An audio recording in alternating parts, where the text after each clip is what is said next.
저는 설교할 때 원고 없이 그냥 합니다만은 오늘은 일부러 원고를 다 썼습니다. 20세기, 지난 세기에 역사학자들이 20세기의 세계사에서 가장 중요한 사건 두 가지를 뽑았습니다.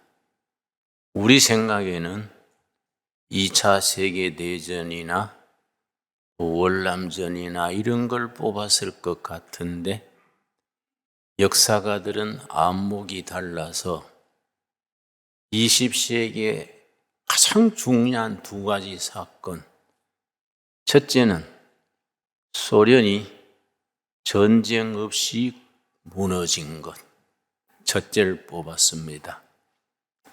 두 번째가 좀 특이합니다.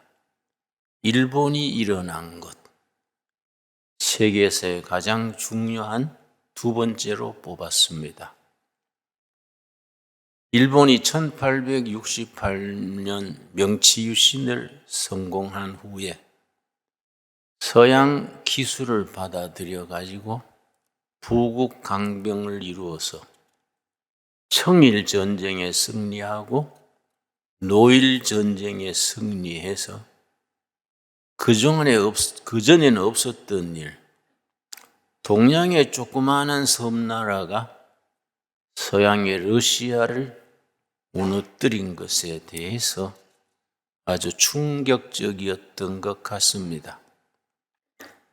나는 그 역사학자들의 그런 두 가지 사건을 읽으면서 우리가 지금 살아가는 21세기 가장 중요한 두 가지 사건이 무엇이 될까? 제가 생각을 했습니다. 내 생각으로는 21세기에 가장 중요한 두 가지 사건, 첫째는 중국 공산당 정부가 허물어지는 것. 금년이 중국 공산당이 창당된 지 100년째입니다. 1921년 11명이 모여서 중국 공산당을 결성했는데 그 중에 젊은 청년 모택동이도 참여했습니다. 중국 공산당이 중국 정권을 잡은 것은 1949년입니다. 장개석의 국민당 정부를 대만으로 밀어내고 중국 천지를 장악했습니다. 중국 역사상 지금 중국 공산당이 이끄는 정부가 가장 넓은 땅을 지배하고 있습니다. 21세기에 중국이 무너지는 게 아니고 중국 공산당 정권이 허물어지고 그 자리에 민주주의 정부가 들어서는 것. 둘째는 우리 조국 대한민국이 통일을 이루고 세계의 강대국으로 등장하는 것. 난 그 두 가지가 21세기에 가장 큰 사건이 되어야 한다. 그래 될 것이다. 그렇게 생각을 합니다. 저는 정치 얘기하려는 게 아닙니다. 한국 교회가 어떤 영적으로 새로워져서 막중한 시대적인 사명을 감당할 것인가? 거기에 대해서 저는 기도하고 말하고 싶습니다. 한국 교회가 왜 중요하냐? 우리 생각하는 것보다가 우리가 섬기는 한국 교회는 훨씬 더 중요합니다. 예를 들어서 미국에 포린 파리시라는 외교 전문 잡지가 있습니다. 2010년 1월호에서 특집을 실었는데 앞으로 30년 뒤 2040년경 세계를 주도할 네 나라를 뽑아서 소개했습니다. 내 나라의 머리 글자를 따서 거스라고 썼습니다. GUTS. G는 저머니, 독일입니다. U는 USA, 미국입니다. T는 터키를 꼽았고, 네 번째 S가 사우스 코리아. 2040년경에는 사우스 코리아가 통일을 이룬 후에 세계 4대 강국으로 부상할 것이다. 그렇게 소개를 했습니다. 그리고 사우스 코리아 대한민국이 그렇게 될 수 있는 근거 5가지를 썼습니다. 그게 중요합니다. 그 5가지 속에 한국 교회가 들어 있습니다. 저는 그 점에 대해서 깊이 생각을 했습니다. 2040년경에 통일 한국이 세계 4대 강국으로 부상하게 될 근거 5가지. 첫째를 뭘 꼽았느냐? 한국인의 국민성, 영어로 내셔널 캐릭터, 국민성. 국민성이 그렇게 만들 것이다. 한국은 지하 자원이 없고 남북이 분단돼 있고 이념의 갈등이 심한 나라지만은 달라진다는 겁니다. 국민성이 나라를 변화시킬 것이다. 2가지를 꼽았습니다. 한국 국민성, 내셔널 캐릭터 2가지. 첫째는 근면, 둘째는 열정입니다. 패션. 한국인은 열정이 있는 국민이다. 한국인의 패션, 열정이 그렇게 이루을 것이다. 둘째는 교육열입니다. 한국 부모들은 굶으면서도 자식을 교육시킵니다. 한국 부모들만큼 자녀 교육열에 뜨거운 부모들이 세계에 드뭅니다. 3번째 뭘 들었느냐? 테크놀로지, 기술입니다. 기술. 하이테크 나라지. 지금 해외에 나가면 코리아 그러면 완전히 인식이 다릅니다. 기술 국가로. 반도체, 조선, 전자, 자동차, 원자력 기술. 우리나라가 세계 수준의 기술 수준이 30여 개를 꼽습니다. 미국의 피터 드러크라는 경영학자가 넥스트 소사이어티라는 책을 베스트셀러를 남겼는데 그중에 한국의 기술에 대해서 기업과 한국 기술에 대해서 그 책에서 쓰고 있습니다. 내가 한 줄만 인용하겠습니다. 기업가 정신이라면은 의심할 나위 없이 한국이 세계 1위입니다. 40년 전만 해도 한국에는 기업다운 기업이 전혀 없었습니다. 당연하지요. 6.25 때 우리는 잿더미가 됐습니다. 그땐 보릿고개에 하루 3끼 먹을 양식이 없었습니다. 6.25 끝난 뒤에 우리나라 국가 예산은 미국의 잉여 농산물, 원조 물자를 팔아가지고 국가 재정의 80%를 충당했습니다. 그런데 지난 몇십 년 동안 한국은 24개 가량의 산업에서 세계 인류 수준이 되고 조선과 면목 분야에는 단연코 세계 선두주자가 됐습니다. 특별히 원자력 기술 세계 1등입니다. 6.25 전쟁 끝난 2년 뒤에 이승만 박사가 앞으로는 원자력 기술이 있어야 된다. 우리나라 같이 자원 없는 국가는 원자력으로 승부를 걸어야 한다. 그래서 그때 어려울 때 원자력 연구소를 세워가지고 매년 10명씩 미국으로 독일로 원자력 공부하고 오라고 유학을 보냈습니다. 그래서 지금 한국의 원자력 기술은 세계 1등입니다. 반도체 전 세계 1등입니다. 한국의 기술은 전 세계에 지금 1등 수준이 30개 가까이 이릅니다. 네 번째 뭘 들었느냐?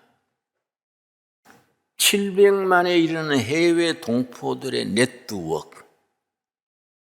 해외에 나가 있는 해외 동포가 700만에 이릅니다. 그 사람들의 네트워크가 앞으로 통일 한국 시대에 한국이 선진국이 되는 데에 뒷받침이 된다는 겁니다. 다섯 번째가 중요합니다. 한국의 프로테스탄트 철치, 개신교. 한국은 개신교가 있기 때문에 앞으로 몇십 년 후에 세계 1등 국가로 4등 안에 들어가는 국가로 발돋움하게 된다. 이거는 외교 잡지에서 쓴 겁니다. 신학 잡지에 나온 게 아닙니다. 한국 개신교는 그만큼 잠재력이 있습니다. 우리가 잠재되어 있는 에너지가 있습니다. 지난 130년 역사의 한국 교회는 우리 침체된 역사를 선진국으로 끌어올리는데 영적인, 정신적인, 도덕적인 역할을 했습니다. 요한 20, 30년 사이에 교회가 그 사회, 국가를 이끄는 영적, 정신적 이니시아티브, 주도력을 상실하고 학교 현장은 정교조한테 밀리고 노동 현장은 민주노총한테 밀리고 정치는 엉뚱하게 주사파, 김일성 주체 사상이 나라의 민족의 희망이다. 그런 생각하는 사람들이 정치 전면에 등장하고 양식 있고 뜻 있는 크리스찬들은 정치 일선에서 밀렸습니다. 이걸 우리가 반전시켜야 됩니다. 먼저 우리가 회개해야 됩니다. 우리가 하나님이 주신 축복을 나라를 일으키고 사회를 일으키고 통일한국을 이루어가지고 전 세계에 복음 전하라는 선교 한국의 사명을 감당해야 되는데 우리가 이걸 직무유기라 그럽니다. 우리가 70년, 80년대 한국교회가 크게 부흥될 때에 그때 우리가 방심했습니다. 그때 정치가들, 경제인들은 잘 살아보세. 새마을 운동을 대표로 하는 잘 살아보세 운동했습니다. 그때 한국 교회는 바로 살아보세 했어야 되는데 잘 살아보세 하는 정치가들, 경제인들의 편승해서 바로 사는 국민적 가치관, 국민 정신, 바른 정신을 일으키는 일에 우리가 너무 소홀히 했습니다. 그래서 우리 사회가 변화되는 주도력을 상실했습니다. 지금 코로나19로 인해서 비대면 예배가 오늘 또 계속됩니다마는 이게 위기가 기회입니다. 위기란 말 속에는 위험이란 말과 기회란 말이 같이 들어있습니다. 영어로 위험은 danger, 기회는 opportunity. 위기 속에는 위험한 기회가 들어있는 겁니다. 우리가 이런 시기에 옷깃을 여미고 금식하면서 기도하고 생각해야 됩니다. 우리가 회개할 것이 무엇인가? 버려야 될 것은 무엇인가? 우리가 실천해야 될 것은 무엇인가? 이런 기회에 우리가 자세를 가다듬고 다시 한번 전진할 수 있는 민족 복음화, 통일한국 시대, 세계 선교에 하나님이 쓰시고자 하는 교회가 되는 일에 우리가 체질을 바꾸고 모든 것을 우리가 새 출발해야 됩니다. 오늘 읽은 본문 말씀 역대하 17장 다 같이 찾겠습니다. 역대하 17장에 훌륭한 왕이 있었습니다. 여호사밧 왕입니다. 그 시대에 침체한 유대 역사를 여호사밧 왕이 등장해서 24년간 즉위하는 동안에 나라를 통째로 바꾸었습니다. 여호사밧 왕은 35살의 왕위에 오른 후에 24년간 나라를 이끌면서 나라 전체를 바꾸었습니다. 그는 공명정대하고 유능했고 그리고 하나님을 신뢰했습니다. 하나님을 튼튼히 붙들고 국민 정신을 깨우쳐서 나라를 반석 위에 세웠습니다. 역대하 17장 1절 말씀 읽겠습니다. 아사의 아들 여호사밧이 대신하여 왕이 되어 여호사밧이 왕위에 오른 지가 BC 873년입니다. 그때부터 BC 849년까지 24년간 왕위에 있으면서 나라를 변혁시켰습니다. 스스로 강하게 하여 이스라엘을 방어하되 2절 유다 모든 견고한 성읍의 군대를 주둔시키고 또 유다 땅과 그의 아버지 아사가 정복한 에브라임 성읍들의 영문을 두었더라. 첫째가 안보입니다. 튼튼한 국방입니다. 안보. 튼튼한 국방을 다지는 일에 전심전력 다했습니다. 여러분, 경제는 무너져도 다시 세우면 됩니다. 안보는 잘못되면 나라 자체가 없어집니다. 첫째 여호사밧은 나라 국방에 전심을 다했습니다. 두 번째 5절입니다. 17장 5절. 그러므로 여호와께서 나라를 그의 손에서 견고하게 하시매 유다 무리가 여호사밧에게 예물을 드렸으므로 그가 부귀와 영광을 크게 떨쳤더라.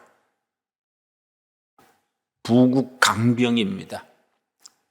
나라의 경제 기반을 탄탄히 해서 국부를 쌓는 일에 성공했습니다.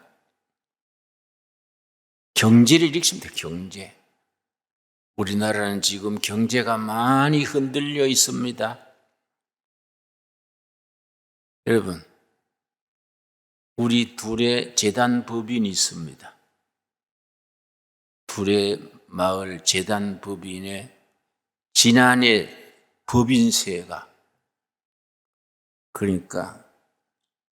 법인세가 지난해에 170만 원 냈습니다. 금년에 갑자기 얼마 세금 나왔는지 아십니까? 2,570만 원. 그 내가 항의했습니다. 아니, 지난해 170만 원인데 금년에 2,570이 뭡니까?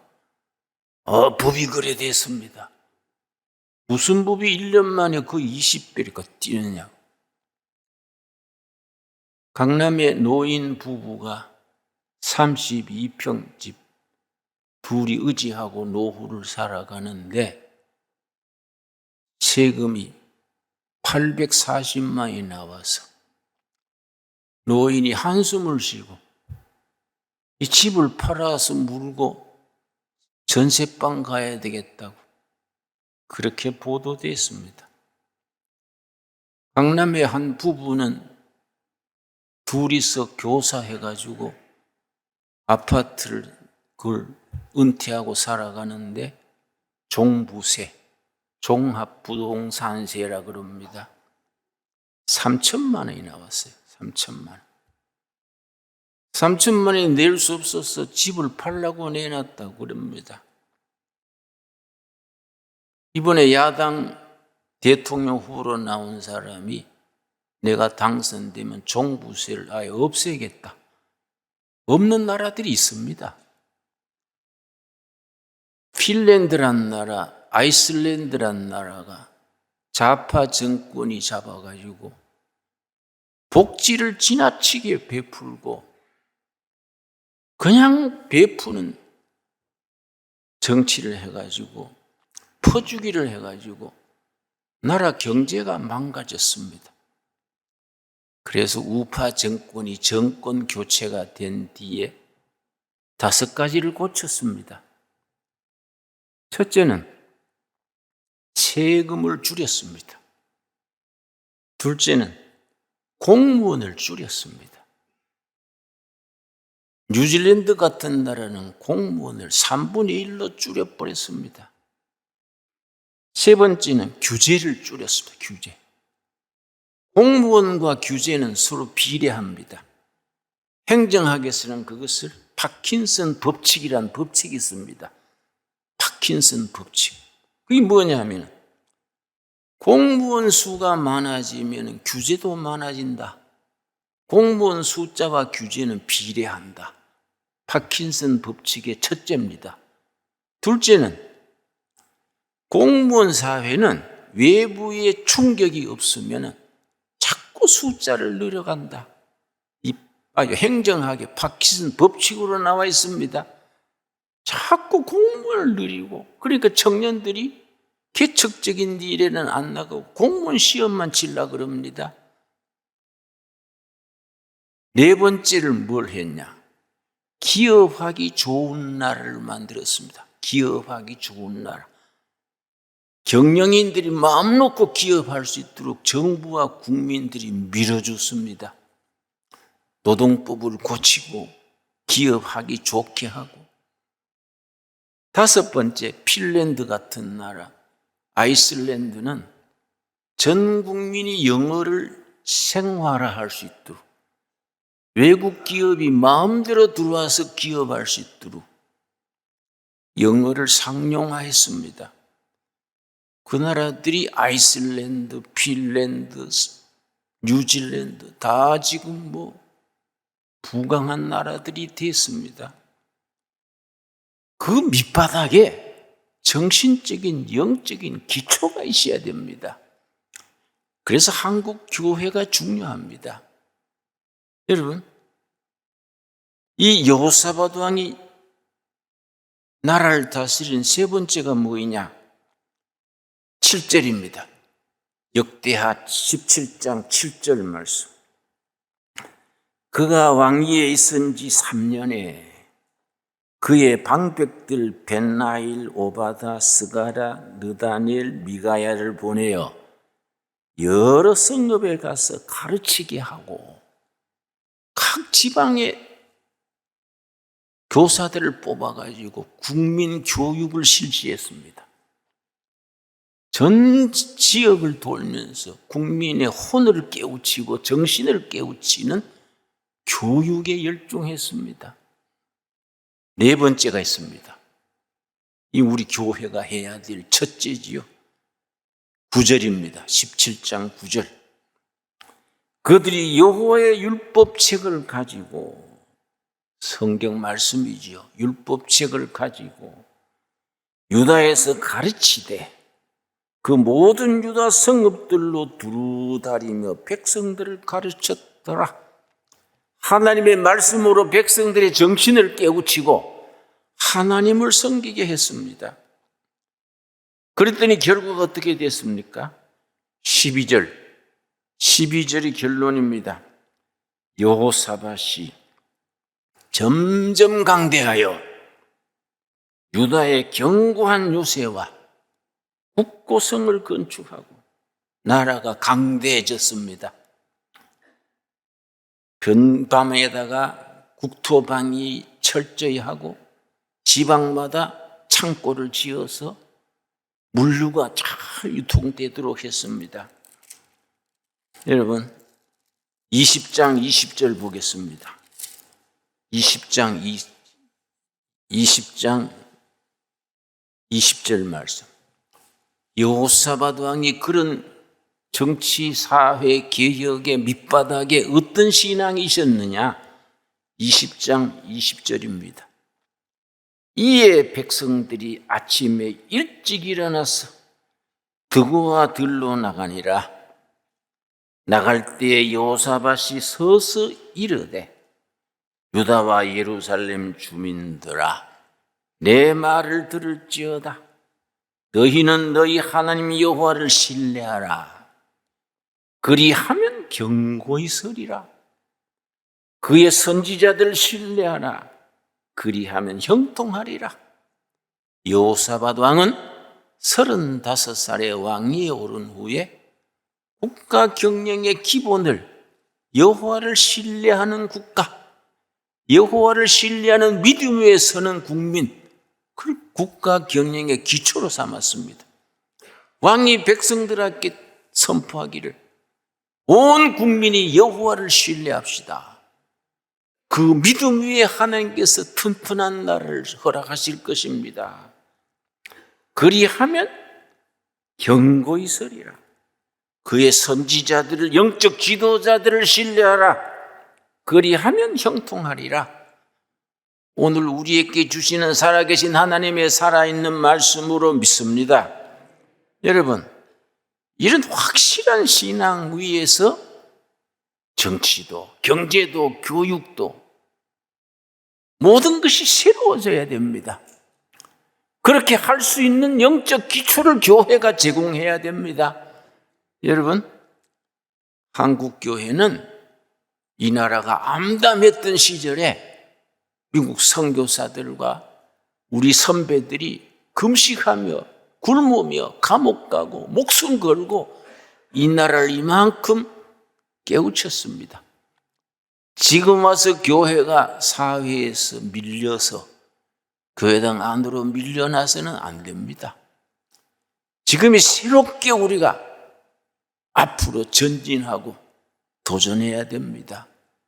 옛날 도산 안창호 선생께서 일제 통치하에 백성들 모두가 절망하고 있을 때에 청년 도산 안창호 선생이 미국에 유학하다가 일부러 들어와가지고 각 지방을 돌면서 교회를 중심으로 국민 교육을 했습니다. 안창호 선생이 조용하고 확실한 투로 안창호 선생이 나라의 일에 강의를 하면은 청중들이 울다가 웃다가 국가의 서름을 씻고 용기를 얻었습니다. 마지막에 안창호 선생이 청중이 다 일어나게 했습니다. 전부 기립하게 해서 오른손 주먹을 쥐고 함께 외쳤습니다. 나가자! 나라와 가정과 자신을 위하여 나가자! 소리를 지르면서 3번 복창했습니다. 전 청중들이 주먹을 쥐고 나가자! 나라와 가정과 자신을 위하여 나가자! 복창하고 그러고 애국가를 부르고 기도로 끝냈습니다. 여러분, 우리는 하나님의 복음의 능력 안에서 교회에서 얻은 능력을 가지고 세상을 향해서 나가야 됩니다. 세상을 바꾸어야 됩니다. 그냥 교회 안에 갇혀가지고 우리끼리 한숨 쉬고 낙심하고 그거는 성경적 신앙이 아닙니다. 여러분, 로마서 12장 2절 말씀, 오늘 우리 한국교회 전체 우리 신광 두레교회 주시는 하나님의 말씀으로 받아야 합니다. 로마서 12장 2절 말씀, 우리 시대에 주시는 살아계신 하나님의 살아있는 말씀입니다. 12장 2절 말씀. 너희는 이 세대를 본받지 말고, 이 세대의 풍속에 따라서 세속주의로 나가지 말고, 세상을 본받지 말고 오직 마음을 새롭게 함으로 변화가 되라. 세상을 본받지 말고는 컨펌입니다. 세상에 휩쓸려 들지 말고 자신이 변화되어 트랜스폼입니다. 트랜스폼. 변화를 받아 하나님의 선하시고 기뻐하시고 온전하신 뜻이 무엇인지 분별하도록 하라. 우리에게 주시는 말씀입니다. 세상을 본받지 말고 그리스도 능력 안에서, 복음의 능력 안에서 자신이 변화가 되어서, 트랜스폼 되어서 세상을 변화시켜야 됩니다. 여러분, 우리 자신이 변화돼서 나라를, 사회를, 국민들을 변화시킬 수 있게 되기를 바랍니다. 여러분, 공산당을 일으킨 칼 막스는 자기 할아버지가 목사를 했습니다. 아버지는 장로를 했습니다. 본인은 그 총명한 머리를 가지고 신앙을 떠나가지고 공산당 자본론을 써가지고 기독교는 민중의 아편이다 이런 소리 하면서 칼 막스가 무슨 말을 했냐면은 그 사람이 공산당 선언이라고, 코뮤니스토 마니페스토, 공산당 선언, 이걸 발표하면서 끝에다가 그런 말을 했습니다. 지금까지 철학은 세계를 해석만 했다. 그러나 지금으로부터의 철학은 세계를 변화시켜야 된다. 칼 막스의 말입니다. 지금까지의 철학은 세계를 해석만 했다. 그러나 지금으로부터의 철학은 세계를 변화시켜야 된다. 그건 무신론자의 소리지만 우리는 역사를 주관하시는 하나님을 믿는 사람들입니다. 우리는 성경 말씀으로 세상을 변화시키는 일에 헌신해야 됩니다. 나라에 희망을 주고 변화시키고 청년들에게 비전을 심어주고 내일에 20년 뒤, 30년 뒤, 10년 뒤에 이 나라가 통일한국을 이루어서 세계 강력한 존경받는 나라 대한민국이 되도록 하는 일에 우리 교회가 영적인 보류가 돼야 됩니다. 세상으로 나가서 세상을 변화시키는 신앙이 돼야 됩니다. 바로 로마서 12장 2절이 그 말씀입니다. 우리 한번 한 목소리로 같이 읽겠습니다. 너희는 이 세대를 본받지 말고 오직 마음을 새롭게 함으로 변화를 받아 하나님의 선하시고 기뻐하시고 온전한 뜻이 무엇인지 분별하도록 하라. 여러분, 아멘 하십니까? 복음의 능력으로 우리가 변화되어서, 변화되는 교회가 되어서 교회 안에 머무르지 말고 세상을, 정치를, 경제를, 교육을, 안보를 변화시키는 교회가 되어야 됩니다. 그런 주어진 사명을 교회가 감당할 때에 우리 역사는 하나님이 기뻐하시는 역사, 통일 한국 시대에 전 세계에 박수받는 코리아, 온 세계 5대양 6대지에 복음 전하는 나라로 우리가 하나님께서 사용하실 줄로 믿습니다. 여러분, 예수님 말씀하셨습니다. 너희가 믿느냐? 믿음대로 될지어다. 믿는 대로 된다 그랬습니다. 믿음대로 될지어다. 너희가 복음의 능력으로 변화가 되어서 세상을 변화시키는 일에 내가 너희들을 한국교회를 쓰겠다. 우리가 아멘으로 응답할 수 있어야 됩니다. 기도하겠습니다. 하나님 감사합니다. 감사드립니다. 우리에게 사명을 주시고 비전을 주시고 꿈을 주셔서 감사합니다. 여호사밧 왕이 안보를 튼튼히 하고 경제를 일으키고 교육으로 백성들을 깨우치고 하나님의 말씀으로 백성들의 혼을 새롭게 하여서 부국 강병을 이루었습니다. 여호사밧 왕이 백성들 앞에서 여호와를 신뢰하라. 그리하면 여호와께서 나라의 기초를 튼튼하게 하리라. 선지자들을 신뢰하라. 이 나라가 새로워질 것이다. 여호사밧 왕의 그 말 신앙이 우리들의 신앙이 되게 하여 주시옵소서. 우리가 복음의 능력 안에서, 말씀의 능력 안에서 우리가 변화되어 백성들에게 희망을 줄 수 있게 하여 주시옵시고, 우리가 변화되어 나라를, 사회를, 역사를 변화시킬 수 있는 살아있는 신앙으로 허락하여 주시옵소서. 예수님 이름 받들어 기도드렸사옵나이다. 아멘.